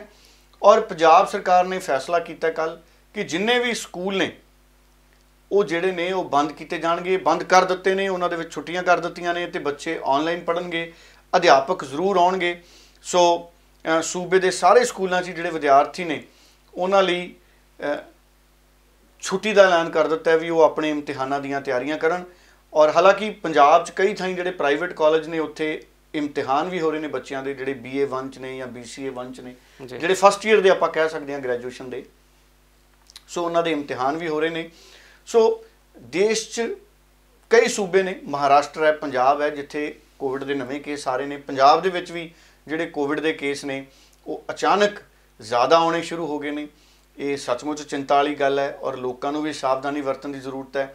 ਜਲੰਧਰ ਦੇ ਵਿੱਚ ਜਿਹੜੇ ਡਿਪਟੀ ਕਮਿਸ਼ਨਰ ਨੇ ਘਨਸ਼ਾਮ ਥੋਰੀ, ਉਹਨਾਂ ਨੇ ਇੱਕ ਹੁਕਮ ਜਾਰੀ ਕੀਤਾ ਕਿ ਕੋਈ ਵੀ ਹੋਟਲ ਹੈ, ਕੋਈ ਕਿਤੇ ਸਮਾਗਮ ਹੈ, ਕੋਈ ਧਾਰਮਿਕ ਸਮਾਗਮ ਹੁੰਦਾ ਹੈ, ਕੋਈ ਵਿਆਹ ਦੀ ਪਾਰਟੀ ਹੈ, ਕੋਈ ਵੀ ਕਿਸੇ ਤਰ੍ਹਾਂ ਦਾ ਜਿਹੜਾ ਪ੍ਰੋਗਰਾਮ ਹੈ, ਜਿਹੜੇ ਪ੍ਰਬੰਧਕ ਨੇ ਉਸ ਪ੍ਰਬੰਧਕੀ ਥਾਂ ਦੇ ਉਹਦੀ ਵੀਡੀਓ ਜਿਹੜੀ ਰਿਕਾਰਡਿੰਗ ਹੈ ਉਹ ਆਪਣੇ ਕੋਲੇ ਸੇਵ ਰੱਖਣਗੇ ਆਪਣੇ CCTV ਕੈਮਰੇ 'ਚ ਜਾਂ ਹੋਰ ਯੰਤਰਾਂ 'ਚ, ਤਾਂ ਕਿ ਅਗਰ ਕੋਈ ਕੋਵਿਡ ਦੇ ਨਿਯਮਾਂ ਦੀ ਉਲੰਘਣ ਦੀ ਗੱਲ ਆਉਂਦੀ ਹੈ ਤੇ ਉਸ ਵੀਡੀਓ ਨੂੰ ਦੇਖਿਆ ਜਾ ਸਕੇ। ਸੋ ਇਸ ਤਰੀਕੇ ਦੇ ਹੁਕਮ ਉਹਨਾਂ ਨੇ ਕਿਹਾ ਕਿ ਸਖਤੀ ਦੇ ਨਾਲ ਇਹਨਾਂ ਦੇ ਪਾਲਣਾ ਦੀ ਜ਼ਰੂਰਤ ਹੈ। ਪਰ ਕੋਵਿਡ ਕਰਕੇ ਇਹ ਜ਼ਰੂਰ ਸਾਨੂੰ ਸਾਰਿਆਂ ਨੂੰ ਇੱਕ ਰਾਹਤ ਵਾਲੀ ਗੱਲ ਹੋਣੀ ਚਾਹੀਦੀ ਹੈ ਕਿ 65 ਸਾਲ ਤੋਂ ਉੱਪਰ ਦੇ ਸਾਡੇ ਸਾਰੇ ਜਿਹੜੇ ਨਾਗਰਿਕ ਨੇ ਉਹ ਹੱਕਦਾਰ ਨੇ, ਉਹ ਮੁਫਤ ਟੀਕਾ ਜਾ ਕੇ ਕੋਵਿਡ ਦੀ ਵੈਕਸੀਨ ਦਾ ਲਵਾ ਸਕਦੇ ਨੇ। ਸਿਵਲ ਹਸਪਤਾਲਾਂ 'ਚ ਇਸ ਤੋਂ ਇਲਾਵਾ ਵੱਖ-ਵੱਖ ਥਾਵਾਂ ਤੇ ਕੇਂਦਰ ਬਣੇ ਨੇ ਔਰ ਸਾਨੂੰ ਸਾਰਿਆਂ ਨੂੰ ਜਾਣਾ ਚਾਹੀਦਾ ਜਿਹੜੇ ਵੀ ਵਿਅਕਤੀ 65 ਸਾਲ ਦੀ ਉਮਰ ਦੇ ਉੱਪਰ ਨੇ, ਆਪਣੀ ਆਇਡੈਂਟੀਟੀ ਦਾ ਪ੍ਰੂਫ ਉਹਨਾਂ ਨੇ ਲੈ ਕੇ ਜਾਣਾ ਹੈ, ਆਧਾਰ ਕਾਰਡ ਵਗੈਰਾ ਲੈ ਕੇ ਜਾਣਾ ਹੈ ਔਰ ਉਹਨਾਂ ਨੂੰ ਜ਼ਰੂਰ ਗਗਨ ਇਹ ਟੀਕੇ ਨੇ ਜਿਹੜੇ ਇਹ ਲਵਾ ਲੈਣੇ ਚਾਹੀਦੇ ਜੀ। ਬਿਲਕੁਲ। ਸੋ ਡੱਲਾ ਸਾਹਿਬ, ਇਸ ਦੇ ਨਾਲ ਹੀ ਜੋ ਕੁਝ ਹੁਣ ਮੌਜੂਦਾ ਜੇਕਰ ਪੰਜਾਬ ਦੀ ਗੱਲ ਕਰੀਏ ਤਾਂ ਜਿਸ ਤਰ੍ਹਾਂ ਦੇ ਹੁਕਮ ਕੈਪਟਨ ਅਮਰਿੰਦਰ ਸਿੰਘ ਨੇ ਦਿੱਤੇ ਸੀ, ਜੋ ਨਵੇਂ ਜ਼ਿਲ੍ਹਿਆਂ ਦੇ ਨਾਮ ਆ ਰਹੇ ਨੇ ਉਹ ਵੀ ਤੁਹਾਡੇ ਨਾਲ ਮੈਂ ਜ਼ਰੂਰ ਸਾਂਝੇ ਕਰ ਦੇਵਾਂਗਾ, ਜਿਨ੍ਹਾਂ ਦੇ ਵਿੱਚ ਹੁਣ ਫਤਿਹਗੜ੍ਹ ਸਾਹਿਬ ਦਾ ਨਾਮ ਵੀ ਜੁੜ ਚੁੱਕਿਆ। ਫਤਿਹਗੜ੍ਹ ਸਾਹਿਬ ਦੇ ਵਿੱਚ ਵੀ ਜਿਹੜਾ ਨਾਈਟ ਕਰਫਿਊ ਲੱਗ ਗਿਆ, ਤੇ ਦੂਜੇ ਪਾਸੇ ਪਟਿਆਲਾ, ਲੁਧਿਆਣਾ, ਇਹ ਬੀਤੇ ਦਿਨ ਇਹਨਾਂ 2 ਜ਼ਿਲ੍ਹਿਆਂ ਦਾ ਐਲਾਨ ਜਿਹੜਾ ਹੋ ਚੁੱਕਿਆ ਸੀ। ਸੋ ਇਸ ਕਰਕੇ ਜੋ ਸਥਿਤੀ ਹੁਣ ਡੱਲਾ ਸਾਹਿਬ ਲੱਗ ਰਿਹਾ ਕਿ ਕਿਤੇ ਨਾ ਕਿਤੇ ਜਿਸ ਤਰ੍ਹਾਂ ਕੈਪਟਨ ਅਮਰਿੰਦਰ ਸਿੰਘ ਪਹਿਲਾਂ ਵੀ ਸਾਰੇ ਸੂਬਿਆਂ ਨਾਲੋਂ ਸਭ ਤੋਂ ਪਹਿਲਾਂ ਕੈਪਟਨ ਅਮਰਿੰਦਰ ਸਿੰਘ ਨੇ ਸਖਤਾਈ ਵਿਖਾਈ ਸੀ, ਲੱਗ ਰਿਹਾ ਕਿ ਉਸੇ ਕੜੀ ਦੇ ਵਿੱਚ ਹੁਣ ਕੈਪਟਨ ਫਿਰ ਤੁਰੇ ਨੇ ਕਿ ਸਾਰੇ ਸੂਬਿਆਂ ਨਾਲੋਂ ਪਹਿਲਾਂ ਕੈਪਟਨ ਦੇ ਵੱਲੋਂ ਜਿਹੜਾ ਕਰਫਿਊ ਕਿਸੇ ਨਾ ਕਿਸੇ ਤਰੀਕੇ ਨਾਲ ਦੁਬਾਰਾ ਸ਼ੁਰੂ ਕੀਤਾ ਜਾ ਰਿਹਾ।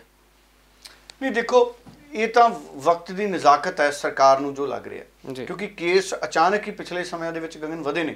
ਜਦੋਂ ਕੇਸ ਵੱਧਦੇ ਨੇ ਤੇ ਸਰਕਾਰਾਂ ਵੱਲੋਂ ਕੋਸ਼ਿਸ਼ ਹੁੰਦੀ ਹੈ ਕਿ ਕਿਤੇ ਨਾ ਕਿਤੇ ਸਰਕਾਰੀ ਅਮਲੇ ਨੂੰ ਕਾਇਮ ਕੀਤਾ ਜਾਵੇ ਔਰ ਲਗਾਤਾਰ ਜਿਹੜਾ ਸਰਕਾਰੀ ਅਮਲਾ ਹੈ ਜੀ ਉਹ ਮੀਟਿੰਗਾਂ ਕਰ ਰਹੇ ਹੈ, ਡਿਪਟੀ ਕਮਿਸ਼ਨਰ ਮੀਟਿੰਗਾਂ ਕਰ ਰਹੇ ਨੇ, ਸਕੱਤਰ ਪੱਧਰ ਦੇ ਅਧਿਕਾਰੀ ਮੀਟਿੰਗਾਂ ਕਰ ਰਹੇ ਨੇ, ਸਿਹਤ ਦੇ ਡਾਇਰੈਕਟਰ ਪੰਜਾਬ ਦੇ ਮੀਟਿੰਗਾਂ ਕਰ ਰਹੇ ਨੇ ਔਰ ਮੀਟਿੰਗਾਂ ਕਰਕੇ ਉਹ ਲਗਾਤਾਰ ਸਭ ਨੂੰ ਦੱਸ ਰਹੇ ਨੇ ਕਿ ਕਿਵੇਂ ਸਾਨੂੰ ਸੁਚੇਤ ਹੋਣ ਦੀ ਜ਼ਰੂਰਤ ਹੈ ਔਰ ਕਿਵੇਂ ਅਸੀਂ ਬਚਾਅ ਕਰਨੇ ਨੇ ਔਰ ਬਚਾਅ ਦੇ ਲਈ ਜਿਹੜੇ ਵੱਖ-ਵੱਖ ਹੁਕਮ ਨੇ ਉਹ ਜਾਰੀ ਕੀਤੇ ਜਾ ਰਹੇ ਨੇ।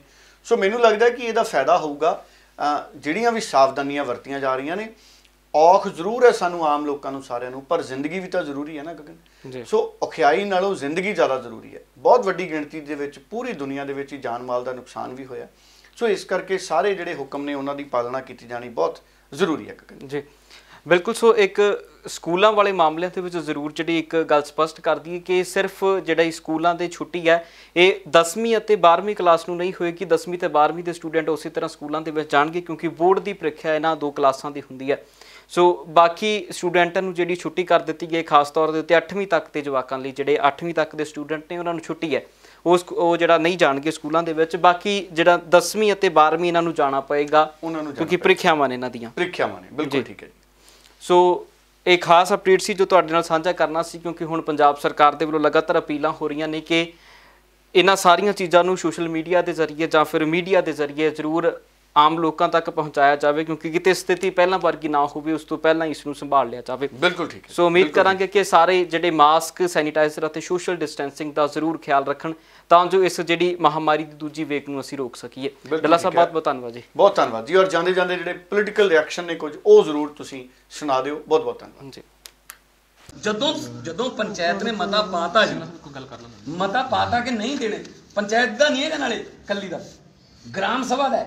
ਈਵਨ ਜੇ ਪੰਚਾਇਤ ਪਾ ਵੀ ਦਿੰਦੀ ਮਤਾ, ਗ੍ਰਾਮ ਸਭਾ ਇਹਨਾਂ ਦੇ ਮਤੇ ਦੇ ਉਲਟ ਜਾਂਦੀ ਤਾਂ ਗ੍ਰਾਮ ਸਭਾ ਦਾ ਮਤਾ ਕੰਸੀਡਰ ਹੁੰਦਾ ਉੱਥੇ ਹਾਈ ਕੋਰਟ 'ਚ। ਸੋ ਮੈਂ ਪਹਿਲਾਂ ਵੀ ਇਹ ਕਹਿੰਦਾ ਰਿਹਾ ਤੇ ਕਿਸਾਨ ਅੰਦੋਲਨ ਬਾਰੇ ਵੀ ਜਿਹੜੇ ਗ੍ਰਾਮ ਸਭਾ ਨੇ ਮਤੇ ਪਾਏ ਹੋਏ ਨੇ, ਕਿਉਂਕਿ ਕਿਸਾਨ ਅੰਦੋਲਨ ਕੋਰਟ 'ਚ ਨਹੀਂ ਗਿਆ, ਉਹਦੀ ਲੜਾਈ ਸਰਕਾਰ ਨਾਲ ਲੜ ਰਹੇ ਨੇ ਸਿੱਧੀ। ਈਵਨ ਉਹਨਾਂ ਨੇ ਸੁਪਰੀਮ ਕੋਰਟ ਨੇ ਜਿਹੜੀ ਕਮੇਟੀ ਬਣਾਈ ਸੀ ਉਹ ਵੀ ਉਹਨਾਂ ਨੇ ਨਹੀਂ ਮੰਨੀ, ਠੀਕ ਹੈ ਨਾ। ਪਰ ਇਹ ਗ੍ਰਾਮ ਸਭਾ ਦੇ ਜਿਹੜੇ ਇਜਲਾਸ ਨੇ ਉਹਨਾਂ ਦੀ ਜਿੱਤ ਹੈ। ਪੜ੍ਹੇ ਲਿਖੇ ਸਰਪੰਚ ਹੋਣ ਦਾ ਫਾਇਦਾ ਹੈ, ਪੜ੍ਹੀ ਲਿਖੀ ਪੰਚਾਇਤ ਹੋਣ ਦਾ ਇਹ ਫਾਇਦਾ ਹੈ ਕਿ ਤੁਸੀਂ ਆਪਣੇ ਪਿੰਡਾਂ ਦੀ ਜ਼ਮੀਨ ਤਾਂ ਬਚਾ ਸਕਦੇ ਹੋ ਕਿ ਅਸੀਂ ਨਹੀਂ ਦੇਣੀ ਜ਼ਮੀਨ, ਕਿ ਕੋਰਟ ਨੇ ਕਿਹਾ ਹਾਂ ਨਹੀਂ ਦੇਣੀ, ਤਾਂ ਫਿਰ ਇਹਨਾਂ ਨੇ ਗ੍ਰਾਮ ਸਭਾ ਦਾ ਮਤਾ ਪਾਇਆ ਕਿ ਨਹੀਂ ਦੇਣੀ, ਤਾਂ ਉਹ ਕਹਿੰਦੇ ਨਹੀਂ ਜੀ ਇਹ ਤਾਂ ਆ ਹੈ ਤੇ ਕਹਿੰਦਾ ਤਾਂ ਆਲਮੋਸਟ ਮਾਫੀ ਮੰਗਣੀ ਪਈ ਹੈ ਕਿ ਅਸੀਂ ਗਲਤ ਸੀਗੇ। ਤੇ ਹਜੇ ਵੀ ਜੇ ਇਹ ਪ੍ਰਸ਼ਾਸਨ ਜਿਹੜਾ ये तंग करूँगा तो आम आदमी पार्टी नाल खड़ूगी। कुछ बातों का उल्लेख मैं करूँगा कि एक तो मुझे ही खुद लग रहा था कि कोरोना काल में देश का बजट आया तब भी लग रहा था, अब हरियाणा के बजट में भी लग रहा था कि पिछले सालों के बजट के लेवल पर हम पहुँचेंगे क्या। लेकिन खुशी की बात यह है कि देश का भी जो बजट आवंटन थे वो बढ़े और हरियाणा के बजट आवंटन भी वो बढ़कर जो है 1,55,600 करोड़ से ऊपर चले गए। इसमें 13% की बढ़ोतरी है। इसके लिए मैं मुख्यमंत्री जी को, वित्त मंत्री जी को, हरियाणा वासियों को बधाई देता हूँ। वृद्धावस्था पेंशन भी 250 रुपये बढ़ी है, तो बुज़ुर्गों के लिए भी, ऐसे सब लोगों के लिए जिनके लिए पेंशन होती है, विधवा हमारी या इसी तरह के ऐसे ही लोग जो वंचित लोग हैं, इसलिए वंचित किसी भी कारण से या एक ऐसी सोशल सिक्योरिटी जिनको चाहिए, उनके लिए इसमें बहुत बड़ी बात हुई है ये बढ़ोतरी। अब ये 2500 रुपये पेंशन हो गई है। एक बात जो उल्लेखनीय है बहुत, मैं कहना चाहूँगा कि आज 7 कैटेगरी आयुष्मान में बढ़ाई है। उसमें 5 एकड़ से तक वाले किसान भी हैं और 1,80,000 रुपये से कम आमदनी वाले सब लोग हैं हरियाणा के। उसमें मीडिया कर्मी भी हैं, नंबरदार, चौकीदार, जिनको घुमंतु, विमुक्त घुमंतु जाति कहते हैं, वो आज़ाद हिंद फौज, जो हमारे इमरजेंसी के विरुद्ध जेल में गए, हिंदी आंदोलन में गए, ऐसे सब लोगों को उसमें कवर किया है। ये एक बहुत बड़ी बात है। पहले आयुष्मान का दायरा केवल 2011 की जनगणना के आधार पे था और उसमें जो SCCC डाटा में जो थे उन्हीं को केवल मिल रहा था। हरियाणा सरकार ने इस बात की जो बढ़ोतरी की है, दिल्ली के देश के हर एक बच्चे को, गरीब से गरीब आदमी के बच्चे को क्वालिटी एजुकेशन नहीं मिलेगी, भारत विकसित देशों की श्रेणी में। ये कहते हैं मुंगेरी लाल के हसीन सपने देख रहे हो। हाँ जी, सपने तो देख रहे हैं, सपने देख रहे हैं, हमारे सपनों में दम है। हमें अपनी नीयत पे भरोसा है, आपको अपनी नीयत पे भरोसा नहीं है। आपकी प्रॉब्लम है, हमारी थोड़ी प्रॉब्लम है। आपके पास कोई विजन नहीं है, हमारे पास विजन है, वो आपकी प्रॉब्लम है, हमारी थोड़ी है। हमें अपनी शिक्षा पे भरोसा है, हमें पता है कि हम अपने बच्चों को अच्छी शिक्षा देंगे। आज जो बच्चा, किस बच्चे की बात की मैंने 2047 में, आज जो बच्चा पैदा हो रहा है 25 साल बाद कहीं ग्रेजुएशन में खड़ा होगा, पहली नौकरी दूसरी नौकरी कर रहा होगा ग्रेजुएशन के बाद में, मैं उस बच्चे की बात कर रहा हूं। उस बच्चे को इतनी शानदार शिक्षा देंगे, इतनी शानदार शिक्षा देंगे कि 2047 तक, तब तो 25 साल का बनकर खड़ा होगा, उसकी इनकम सिंगापुर में बैठे हुए उसके काउंटर पार्ट की इनकम के बराबर होगी, उसकी एवरेज इनकम होगी। आपको शिक्षा पे भरोसा नहीं है, आपको कभी भी शिक्षा पे भरोसा नहीं रहा, आज कौन सा होगा? इनको शिक्षा पे कभी भरोसा नहीं रहा। अध्यक्ष महोदय, ये हंस इसलिए रहे हैं क्योंकि इनकी नीयत में खोट है, इनको अपने कर्मों में खोट है और इनको शिक्षा पे भरोसा नहीं है। हमको अपने ऊपर आत्मविश्वास है, हम आत्मविश्वास से मुस्कुरा इसलिए रहे हैं क्योंकि हमें भरोसा है, हमारी नीयत साफ है, हमारी लीडरशिप की नीयत साफ है, हमें शिक्षा पे भरोसा है और हमें कर्मों पे भरोसा है। इसलिए हमने जो कुछ इस बजट में कहा है, हम उसको हासिल करके रहेंगे। ये हमारा कमिटमेंट है खुद से।